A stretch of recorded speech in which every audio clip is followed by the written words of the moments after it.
Olá, internautas aqui da TV 61, do site Expresso 61.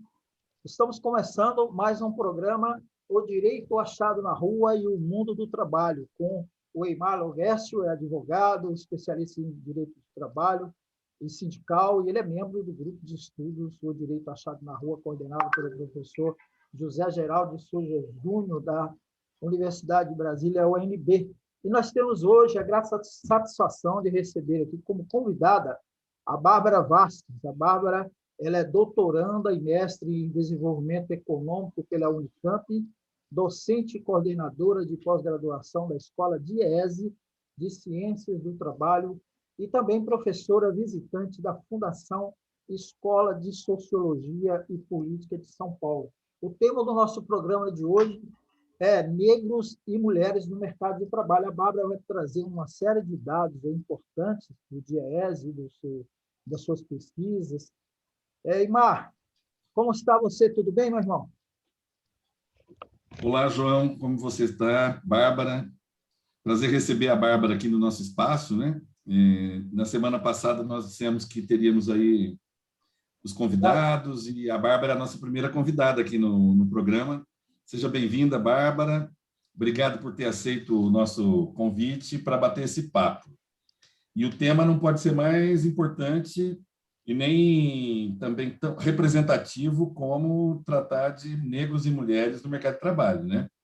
Sobretudo no mês de maio, que nós estamos falando de um mês que se inicia com o direito do trabalhador no dia 1º, mas que também tem uma referência importante aí no 13 de maio, enfim.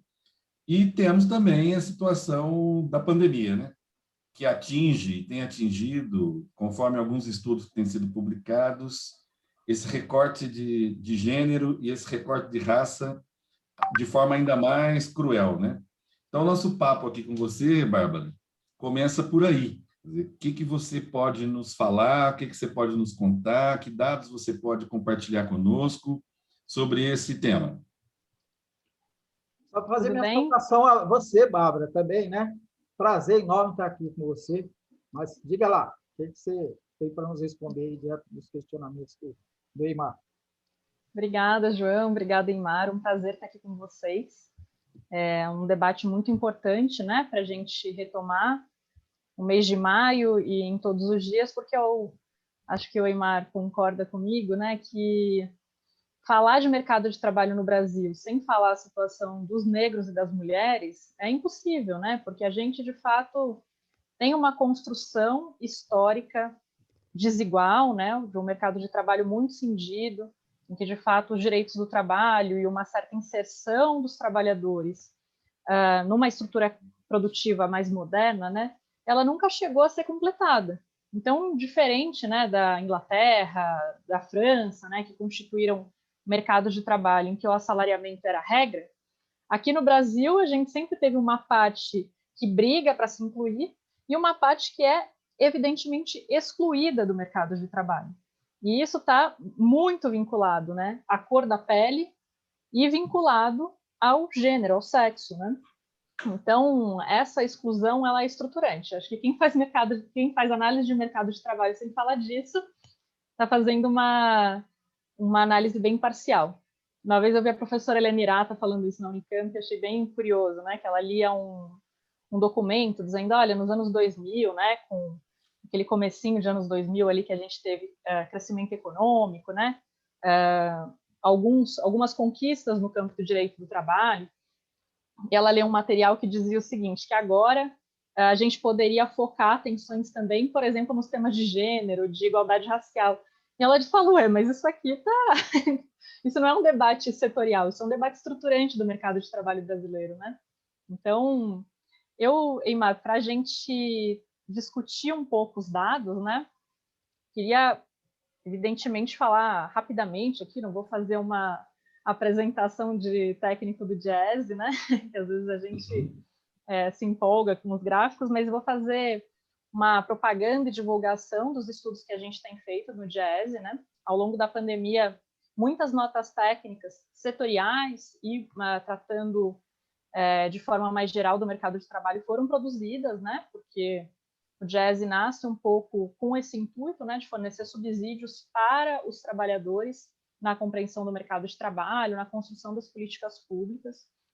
Então, a gente fez muitos trabalhos que vão, né, de encontro a esse objetivo. E, bom, durante a pandemia, a gente teve que se deparar com diversas contradições da nossa construção histórica, né, da nossa constituição enquanto sociedade, que no momento de crise econômica, né, que a gente atravessa desde 2015, tá bom, a partir de 2017, a gente teve algum crescimento econômico, mas não dá para dizer exatamente que tem recuperação, né? Tem crescimento perto de 1% e muito centrado no setor primário, né? Quer dizer, a economia está patinando e nada, a gente ainda está muito longe, por exemplo, de recuperar o PIB per capita de 2014. Então, é evidente que a gente já tem uma situação de crise que se prolonga, uma situação de reformas no mercado de trabalho, que vão tendendo a gerar uma sociedade mais desigualada, né? A gerar um certo empobrecimento dos trabalhadores. Mas a pandemia escancara isso de uma forma assim brutal, né? Brutal. Então, a primeira coisa, né, que eu queria destacar para vocês, depois eu posso compartilhar o que está no boletim 3 do Diese, vamos ver que lá está bem mais completo. Mas a primeira coisa é o seguinte, né? O primeiro momento ali da análise da pandemia, o que a gente já observa? A gente observa uma grande saída de trabalhadores da força de trabalho. Então, né, mais de 10 milhões de trabalhadores saem da força de trabalho imediatamente, né, quando a gente olha ali do finzinho do quarto trimestre de 19 e observa os dados do segundo trimestre de 2020, vê que tem uma saída brutal. Na verdade, até o terceiro semestre isso ainda continua, né? Depois, progressivamente, os trabalhadores vão voltando ao mercado de trabalho e a gente está nesse vai e vem, né, da pandemia desde então.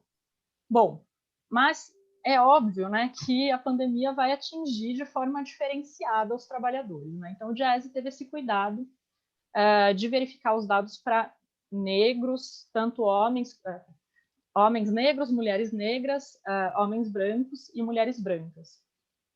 E, para nossa surpresa, o que a gente percebeu?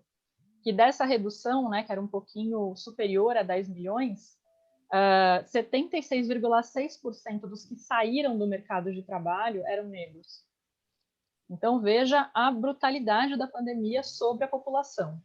E aqui eu estou falando de homens e mulheres, foram 3,8 milhões de homens negros que saíram do mercado de trabalho e 3,6 milhões de mulheres que saíram do mercado de trabalho. Então, eles são literalmente expulsos, né? Por que isso acontece? Não queria te interromper, mas assim, um dado que eu acho interessante, quando você fala desse número dos que foram expulsos do mercado, especialmente mulheres negras, homens negros, tem que levar em consideração também que já era um percentual da massa total de trabalhadores menor, não é? Quer dizer, já é um número menor de trabalhadores do ponto de vista da composição formal do mercado, não é? Ah, sim, dentro do mercado formal, com certeza. Isso. Essa expulsão ela é ainda mais grave sob esse ponto de vista, né? Porque se você diminui ainda mais, talvez a proporção, né? Com certeza. Sabe, Mari, a gente até ficou surpreso, porque esse boletim ele mostra, né, quando você vai analisar, um aumento da renda média do trabalho. Uau, que coisa maluca! Por quê? Porque a gente tirou do mercado de trabalho os trabalhadores que são mais precários. Então, por que tem uma redução da força de trabalho tão grande entre negros? Porque quem está no trabalho informal? Quem faz o trabalho de ambulante? Quem faz o trabalho doméstico sem carteira?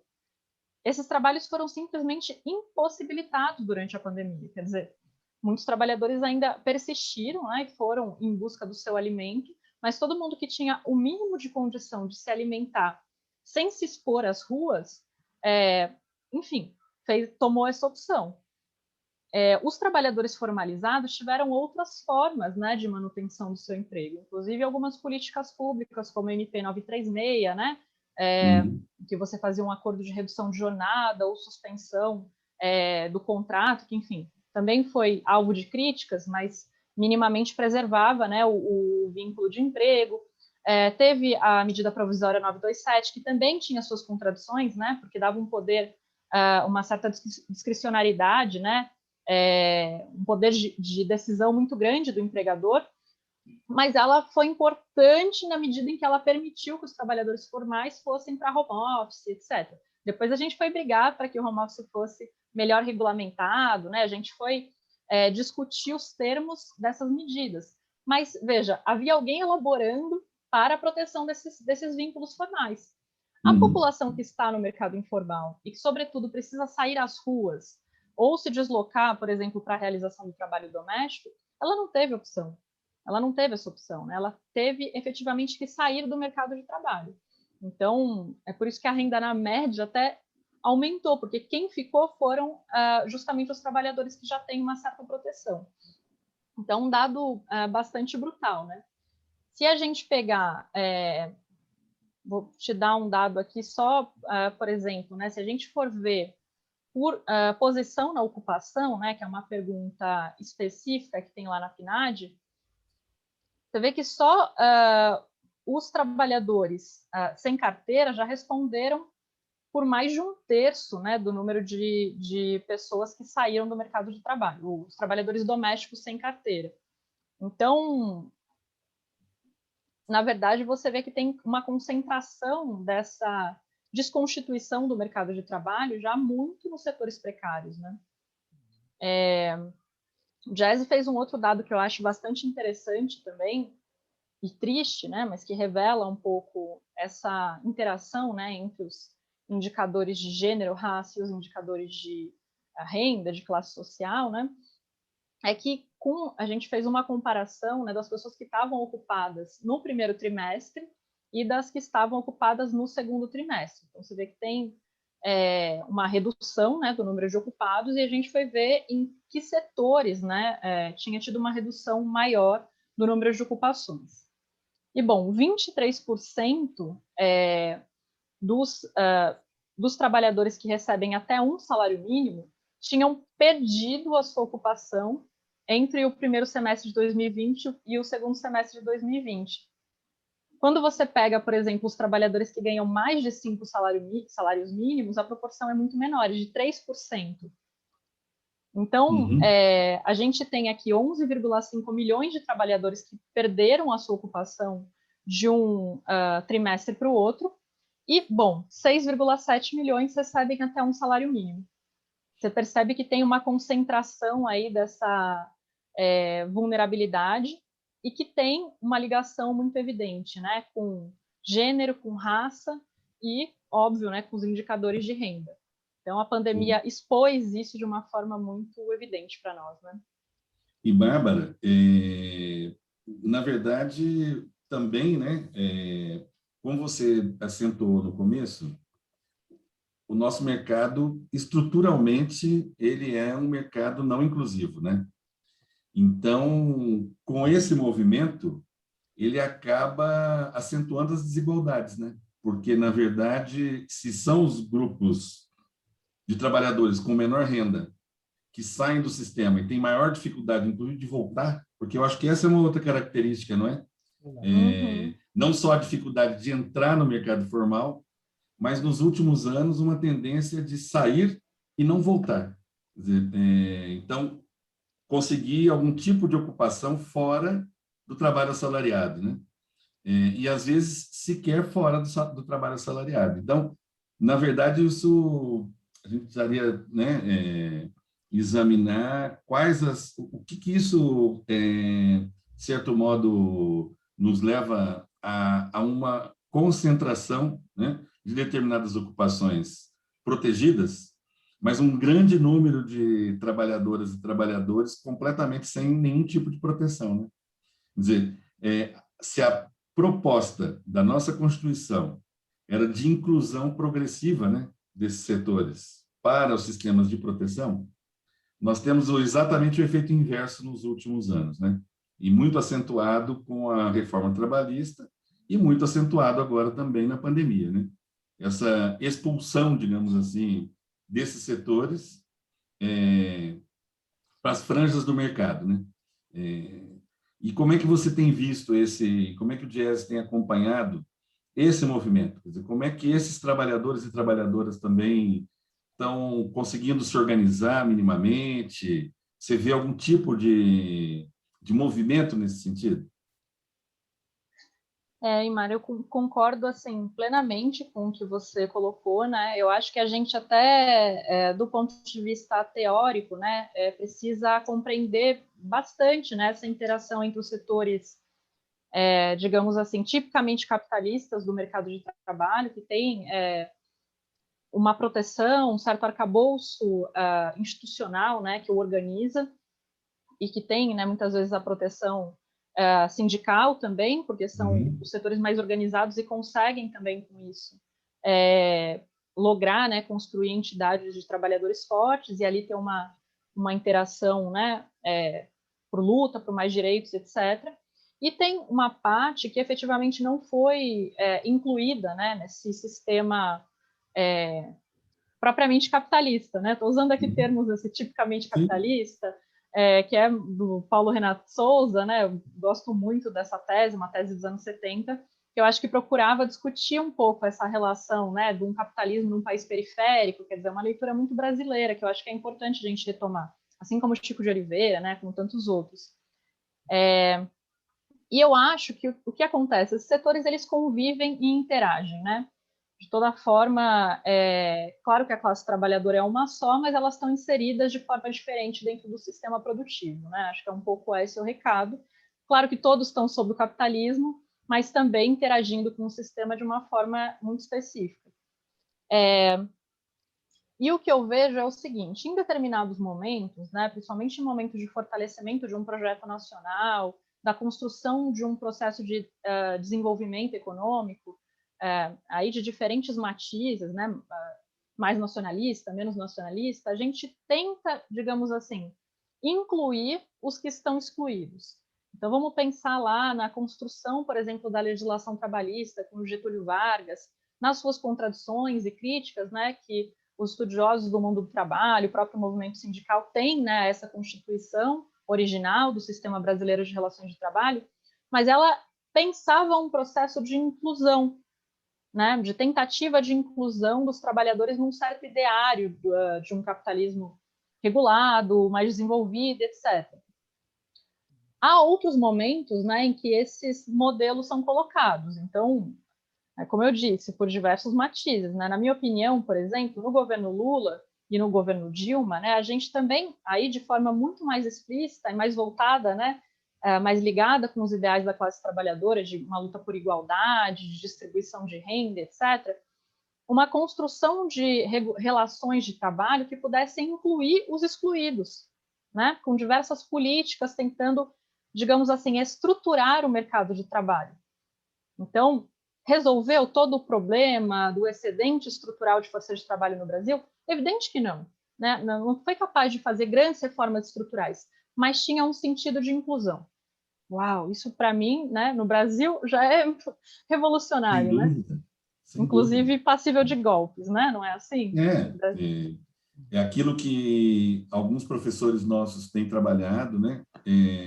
No sentido de que a nossa Constituição ela constitui, né, uma organização social para que no processo de inclusão ela tenha essa cidadania reconhecida, né, e ao mesmo tempo um movimento em sentido inverso de desconstituir, né, essa Constituição asseguradora de direitos, como se esses direitos fossem privilégios. Daqui a pouco, de fato, digamos, quem está no mercado de trabalho é visto, né, com uma situação de privilegiado, quando, na verdade, o que ele está tendo é exclusivamente os seus direitos reconhecidos, né?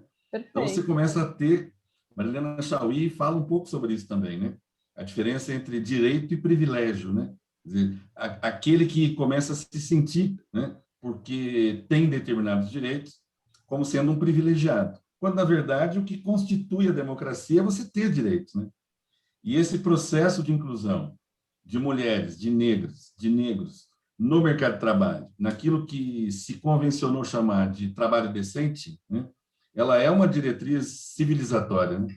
na qual nós não podemos abandonar. Eu acho que o trabalho, digamos assim, de pesquisa que o Diese faz é muito relevante, é muito importante, porque nos subsidia para olhar para esse mercado a partir do seu viés, né? E também queria que você falasse um pouquinho, depois, ô João, a Bárbara poderia deixar para nós os links desse Depois, material do Diese, né? com certeza. Que as pessoas podem se interessar. Mas eu queria que você falasse um pouquinho da outra vertente do Diese, que você também participa, que é a Escola Diese, porque muitas pessoas conhecem o Diese como um departamento de pesquisa, mas poucas pessoas, ou nem todas as pessoas, sabem que o Diese também tem uma escola, tem também cursos de especialização, inclusive de pós-graduação, e tem esse sentido formativo também. Então, eu queria que você, para a gente ir encerrando o nosso primeiro encontro aqui, que você falasse um pouquinho, porque você é a coordenadora da pós-graduação, não é? No Diese, Uhum. e eu sei que o Diese tem uns cursos aí que tem uma vocação de formação, inclusive no sentido da cidadania, dos direitos humanos. Eu já disse a você que tem um diálogo muito interessante com a própria ideia, com a epistemologia e com a prática do direito achado na rua. Então, eu gostaria que você falasse um pouquinho disso também. Como é que você vê essa questão da educação, da formação, e o que ela pode ser transformadora para essa consciência de direitos? Perfeito. Bom, primeira questão, né? Assim, a gente sempre foi constituído enquanto instituição pensando um pouco numa universidade do trabalhador. Isso aí é um sonho dos anos 50, né? Que estava no Diese, mas que efetivamente vingou, né? A partir de 2012 com a construção da escola. É lógico que desde os anos 50 a gente fazia formação sindical, né? Tratando de todos esses temas, de alguma forma tendo essa troca com o movimento sindical, né? Em que a gente oferecia aportes estatísticos e recebia de volta críticas, preenchia um pouco com realidade concreta, né, aquilo que a gente tinha construído com o esqueleto da análise dos dados ali. Então, uma troca muito interessante e que a gente acha que dá, do ponto de vista acadêmico, uma contribuição importante, né? Isso que eu estou dizendo, por exemplo, da gente analisar a história do país, né, dos processos de desenvolvimento, do processo de construção de legislação, a partir do olhar da luta dos trabalhadores, por exemplo, observando as variações do salário mínimo, é uma contribuição muito importante que o Diese faz, né, desde os anos 50. Quer dizer, o que acontece com governos que, de alguma forma, distribuem renda ou aumentam o poder de compra da classe trabalhadora? Né, por mais que isso apareça como algo que não é necessariamente uma grande reforma, um processo de ruptura, ele é entendido pela classe dominante no Brasil como uma afronta, né? Como uma afronta, ameaça, né? uma ameaça, porque de alguma forma ela se estruturou para estar assentada nessa desigualdade, né? Resgatando um pouco o que o Florestan Fernandes trazia. Então, olha que interessante, né? A gente conseguiu construir um curso de graduação, né? Que é um bacharelado interdisciplinar em ciências do trabalho, que o estudante vai ter acesso à estatística, sociologia do trabalho, economia do trabalho, filosofia, um aporte para a produção escrita, né? Com o intento de produzir conhecimento sobre a classe trabalhadora, mas da perspectiva, né, da ótica do trabalhador, né? A maior parte dos nossos estudantes é de movimentos sociais, movimento sindical, assessores, lideranças, enfim, é um público muito interessante, muito diverso. Até acho engraçado, o pessoal fala que as aulas online são difíceis, que os alunos não interagem. Eu falo, não, lá no Diese não tem isso, a gente o tempo inteiro conversa, os alunos participam, porque eles estão usando aquilo efetivamente para a realidade, né? E na pós-graduação, que é o que eu coordeno atualmente, a gente tem uma pós-graduação em economia e trabalho, e que também, da mesma forma, né, vai trazer aportes teóricos sobre a área de economia, sobre direito do trabalho, sobre negociações coletivas, sistema brasileiro de relações de trabalho, e sempre incorporando um pouco como a prática dos trabalhadores e suas organizações estão alterando, né, e disputando essa realidade, sobretudo a realidade brasileira, mas não só, mas também formulando novas questões, né? Então, por exemplo, na pós-graduação nós temos uma disciplina de desafios do mercado de trabalho, em que a gente está tentando levantar possibilidades de proteção social num capitalismo do século XXI. Quer dizer, depois de reformas liberais, né, PEC do teto, reforma trabalhista, lei de terceirização extremamente liberalizante, agora um ataque aos servidores públicos, né, com reforma administrativa, quer dizer, em que você vê o trabalho organizado no Brasil diminuir, minguar e ser muito atacado, né? A gente acompanha isso acontecendo com os petroleiros, com os bancários, com as categorias organizadas, os metalúrgicos, e agora também com o setor público, né?